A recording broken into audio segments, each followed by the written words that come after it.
오늘은 그 권리금 회수 청구권의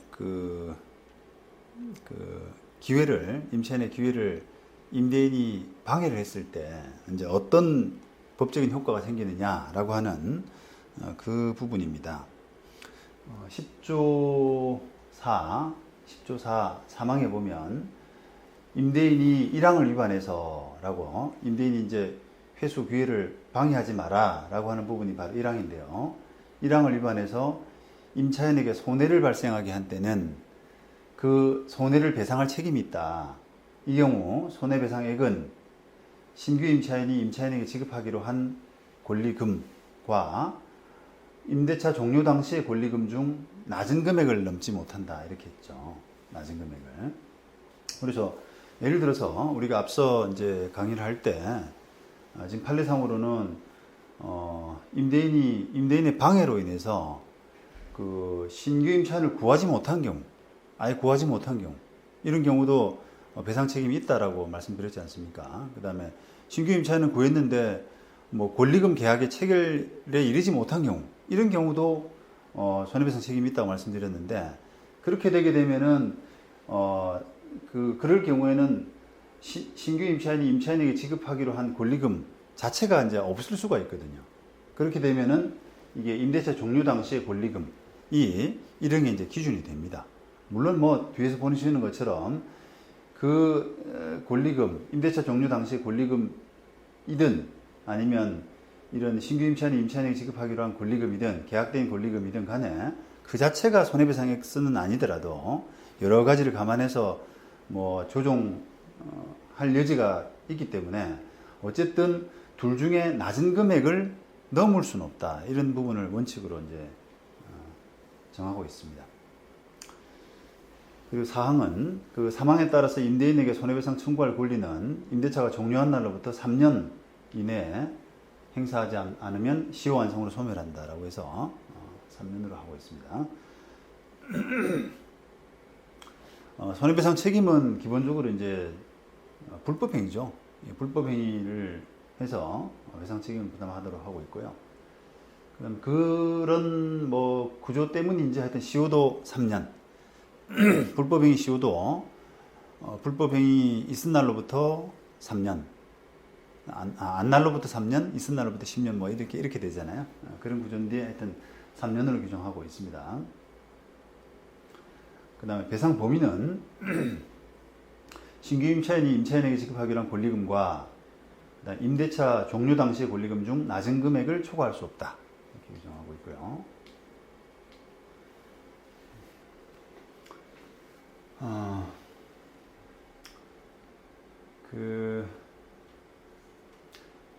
어쨌든 이게 이제 법의 구조 자체가 만약에 신규 임차인이 데리고 와서 권리금액이 정해졌다고 하더라도 그 금액 자체를 이제 손해배상으로 하는 것도 아니고, 그 다음에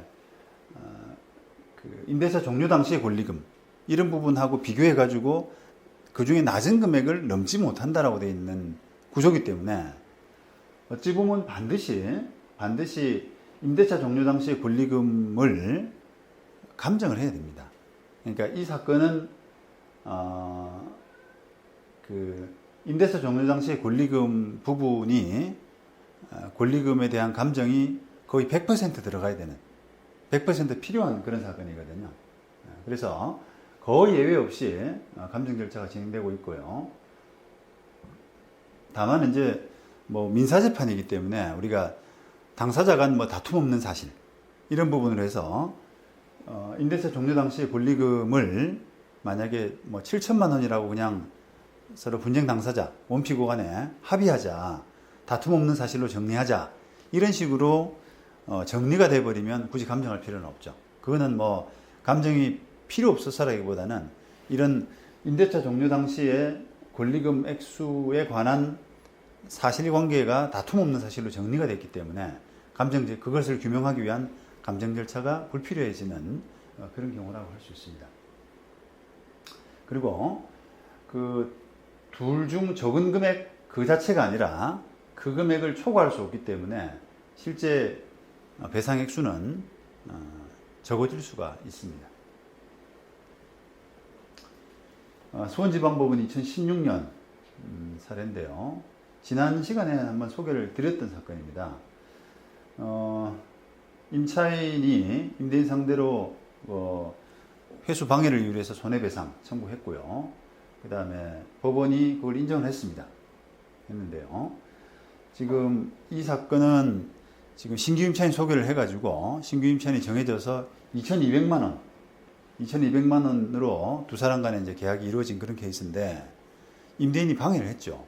그래서 배상을 하긴 해야 되는데 지금 이런 법리에 따른 법 규정에 따르면은 임대차 종료 당시에 권리금을 또 감정을 해야 되거든요. 그래서 2,200만 원인지 그거보다 적은지 많은지 뭐 이런 부분들이 이제 감정이 돼야 되는데 그냥 이 사건에서는 법원이 그대로 인정해 버렸어요. 2,200만 원을.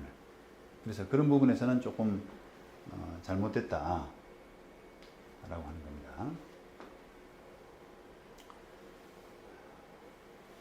이렇게 했죠. 이 사건 임대차 이게 두 사람 간에 계약한 금액이 2,200만 원이고 이 사건 계약 종료 당시에도 그 권리금이 같은 것으로 추인되며 이렇게 판단했는데요. 이게 쉽지가 않습니다. 이런 판단은 법원이 증거에 의하지 않는 판단으로 보는 거죠. 왜 그게 이제 임대차 종료 당시에도 그 권리금이 같을 것으로 추인되며라고 이렇게 할 수가 없죠. 두 사람 간에 더구나 권리금 정해진 액수라는 것은 지극히 개인적인 거거든요. 지극히. 어떤 우리가 자주 일어나는 아파트의 감정, 임료 감정, 이런 통계가 많은 것도 아니기 때문에 그냥 두 사람 간의 어떤 여러 가지 요인에 따라서 아주 우연히 그 금액이 결정되는 것에 불과하기 때문에 그것을 임대차 종료 당시에 권리금이라고 단정할 수가 없죠. 근데 이게 이제 논리를 좀 잘못 구사해서 법원이 그냥 종료 당시에도 그 권리금이 같은 것으로 추인되며 이런 식으로 해가지고 그냥 2,200만 원을 인정해 버렸다는 겁니다. 그 다음에 손해배상 책임에서 그 일반론, 민사적인 일반론이 있는데요. 그런 부분을 적용을 하는 것이 맞을 겁니다. 손해배상 액수 규명을 하면서요. 대전지방법원 2017년 요 사건도 그런 판단을 지금 하고 있는데 그 요지를 제가 한번 보겠습니다. 자, 이게 우리 손해배상 액수 따질 때 우리가 차액설이라고 하죠. 일반적으로 차액설. 그런 불법 행위가 없었더라 그러면 있었던 그런 상태를 이제 A라고 보고 그런 불법 행위가 있었기 때문에 어떤 상태 그걸 B라고 보면은 A하고 B 사이의 어떤 차이 그 부분을 손해배상 액수로 인정하는 것을 그 차액설이라고 하는데 그 차액설이라고 하는 그 부분도 이 권리금 회수 청구권으로 권리금 회수 방해로 인한 손해배상을 따질 때 그 부분도 판단을 좀 해야 되고 그 다음에 공평의 원칙에 따른 손해배상 감액 이런 부분들도 여기에서 배제할 이유는 없다. 적용할 필요가 있다라고 하는 그런 판단을 해서 이 배상액을 인정할 때 좀 되게 탄력적으로 법원이 본 그런 경향이 있습니다. 이게 좀 제가 읽어보니까 사연이 좀 있더라고요. 사건 자체는 지금 건물주가 나가달라. 그 다음에 세입자는 그 회수방해에 따른 손해배상을 해달라. 이런 사건인데 이 사건이 이제 그 임차인이 떡집을 운영했던 모양이에요. 그리고 한 30년 정도 운영을 했고 게다가 이 법 시행이 지금 2015년이죠. 2015년 5월에 법 시행이 됐는데 그 바로 직후에 임대차가 종료되고 하는 그런 사정이 있어서 법원이 그냥 권리금 자체를 그대로 다 주기는 너무 조금 이렇게 임대인한테 과중하다라고 하는 그런 판단을 했던 것 같습니다. 그래서 여러 가지 사유를 들어서 감액을 했는데 다른 사건에 한번 적용이 될 수 있는 가능성이 있기 때문에 여러분들이 잘 살펴볼 필요가 있습니다. 보통 재판은 이게 권리금 회수의 방해에 따른 손해배상 사건이 법 자체가 이제 시행된 지가 얼마 안 됐기 때문에 두 금액 중 낮은 금액을 넘지 못한다라고 하는 부분을 그냥 만약에 신규 임차인이 정해져 가지고 데리고 온 그 액수하고 감정된 액수 중에서 낮은 금액 이렇게 그냥 기계적으로 정했던 경향들이 있었거든요. 지금까지는. 그런데 이 판결은 그렇게 기계적으로 정할 것이 아니라 아까 차액설이라든지 그 다음에 합리적인 감액 이런 것까지 같이 감안해서 금액을 좀 합리적으로 정할 필요가 있다라고 하는 부분을 판단한 점에서 이 사건의 특징이 있습니다.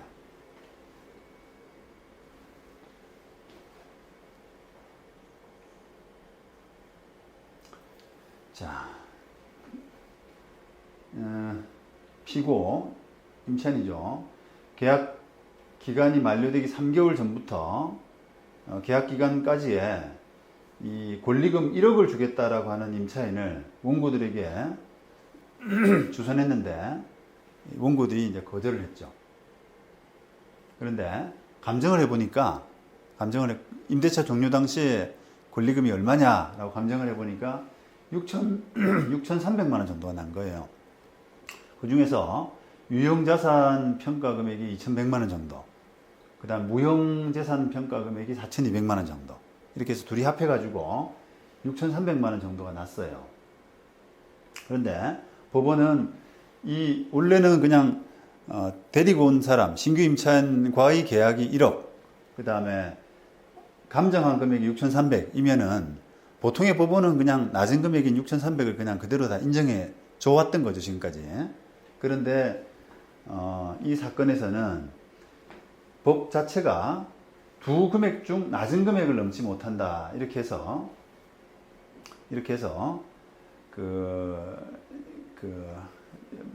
꼭 이제 두 금액 중 낮은 금액이다. 이렇게 이제 한 게 아니라 여러 가지를 판단해서 더 조정할 수 있는 여지를 도왔다는 그런 판단을 하고 있고요. 그 다음에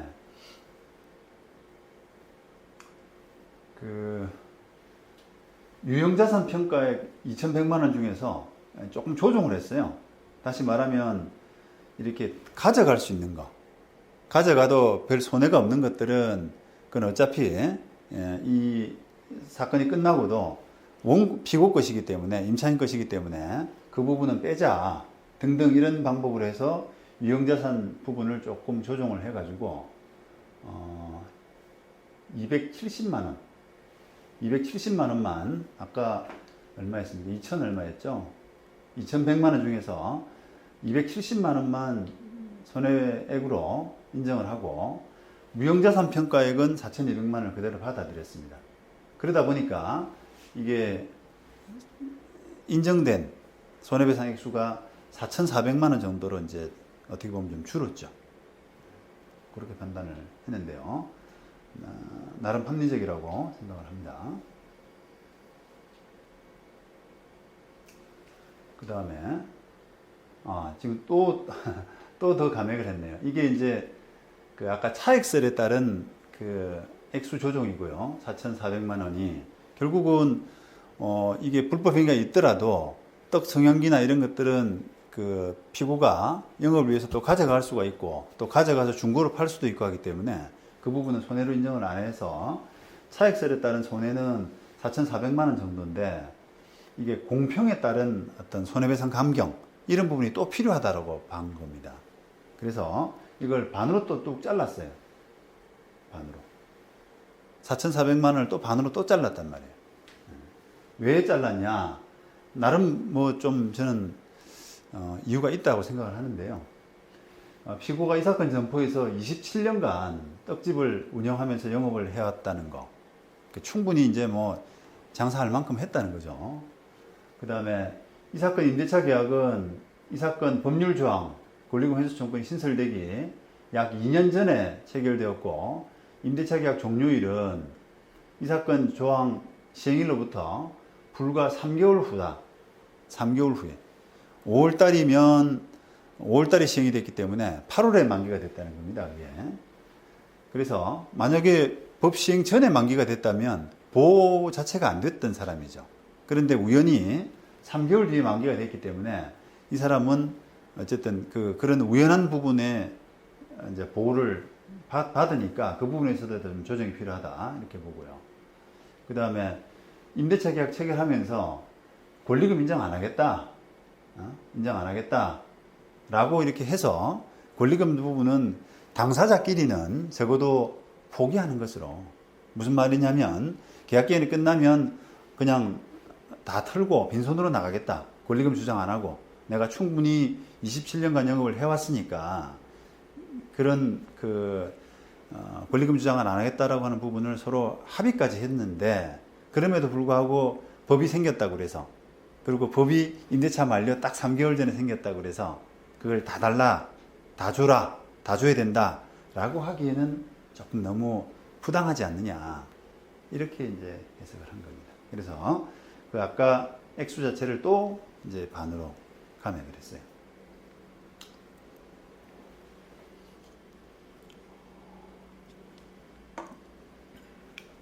그 다음에 이 건물 인도와 동시행 문제인데요. 이 권리금 회수 청구권이 결국은 임대인의 건물에서 영업을 하던 임차인이 임대차 종료 무렵에 권리금을 받아야겠다라고 하고 임대인은 거기에 대해서 못 주겠다라고 하면서 이제 분쟁이 일어났는데, 앞서 보신 것처럼 이 분쟁의 대부분은 명도사건과 거의 맞물려 있습니다. 명도사건. 본소를 명도하고 명도소송이고 반소를 손해배상 소송을 하든지 하는 형식으로 어쨌든 이 건물의 명도 문제와 상당히 직결되어 있는 그런 사건인데요. 이런 부분에서 이런 이제 구조에서 만약에 임대인이 임차인을 상대로 나가달라, 계약기간 끝났으니까 나가달라라고 했을 때 손해배상 청구를 이유로 해서 나 권리금 회수를 방해했지 않느냐, 그것은 불법에 의한 손해배상이다 를 이유로 해서 동시행 항변을 할 수 있느냐. 동시행 항변. 그러니까 다시 말하면 그 돈을 못 받으면 못 나가, 이렇게 되거든요. 상식적으로는. 그런 주장을 할 수 있느냐. 법리적으로는 원고가 이제 임대인인데 피고는 명도하라, 원고에게 명도하라, 그 건물을 명도하라, 얼마를 받음과 동시에, 그게 이제 손해배상 액수인데요. 손해배상 액수를 받음과 동시에 명도하라 라고 하는 주문을 받아낼 수가 있느냐. 그게 바로 이제 동시행 항변의 문제예요. 나 그거 못 받으면 못 나가 라고 하는 것이 이제 어떤 상식적인 의미에서 피고의 항변이고, 그 항변이 받아들여진다 그러면 그 얼마를 받음과 동시에 명도하라, 이런 판결이 나야 되거든요. 그게 이제 대표적인 게 임대차 보증금이에요. 임대차 보증금. 너 나가 그랬는데 세입자가 보증금 돌려줘야죠. 보증금 받아야 나가겠다 라고 하면은 그것은 명도와 그 보증금 반환 채권, 이 부분은 서로 결連관계가 있다고 그래서 동시행을 인정해 줍니다. 그런 법원이 판결을 피고는 명도하라, 그 보증금을 반환받은, 자녀 보증금을 반환받은과 동시에 피고는 원고에게 자녀 보증금 얼마를 반환받음과 동시에 명도하라, 이렇게 나거든요. 어떤 부분을 명도하라 이렇게 나는데, 그런 그 동시행 항변이 가능한 것이냐라고 하는 부분이 이제 문제가 됩니다. 그 필요성은 사실 있죠. 필요성은. 왜냐하면은 명도 사건이 하고 있는 명도 사건을 하는데, 명도 소송 중에 명도 소송을 통해서 세입자가 나가버리게 되면은 그 권리금 그 손해를 산정할 때 감정을 못하게 되잖아요.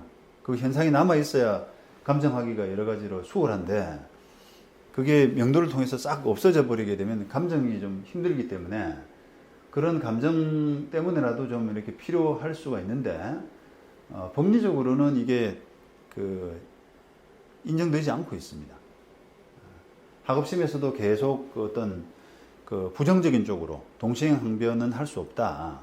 부정적인 쪽으로 쭉 되어 왔었고, 오다가 결국은 대법원에서 2019년 7월 10일 날 이 대법원에서 결국은 최종적인 판단이 났어요. 동시행 항변권은 적절하지 않다라고. 임차인의 임차 목적물 반환 의무는 임대차 계약의 종료에 의해서 발생하지만 임대인의 권리금 회수 방해로 인한 손해배상 의무는 상임법에서 정한 권리금 회수 규례 보호 의무 위반을 원인으로 하고 있기 때문에 양 채무는 동일한 법률 요건이 아닌 별개의 원인에 의해서 발생한 것일 뿐이고, 공평의 관점에서 보더라도 그 사이에 이행상 결련 관계를 인정하기는 좀 어렵다, 이렇게 판단을 한 거죠. 결국은 이런 그 이제 판례 하에서라면 임차인은 이 인도소송, 건물 명도소송에 대해서 그냥 손해배상 항변을 할 것이 아니라 그 돈 못 받으면 못 나가 이렇게 항변을 할 것이 아니라 별도로 손해배상 청구 소송에 대한 반소, 이것을 반소로서 제기를 해야 된다는 거죠. 그래서 우리가 지금 여러 판결 중에서 본소 반소가 이 사건 그 권리금 회수 방해에 따른 손해배상 사건에서는, 그런 분쟁에서는 본소 반소가 굉장히 많죠. 그게 이제 그 권리금 회수에 따른 권리금 회수 방해에 따른 손해배상, 회수 방해에 따른 손해배상을 인정받기 위해서는 감정을 해야 되는데, 그냥 명도 사건만 진행돼 가지고는 나중에 자칫하면 감정도 못 하게 되는 그런 상황 때문에, 그런 우려 때문에 그냥 반소를 하는 것이 원칙이 되어 버렸다는 겁니다. 다른 어느 사건보다도 이게 반소가 많아요.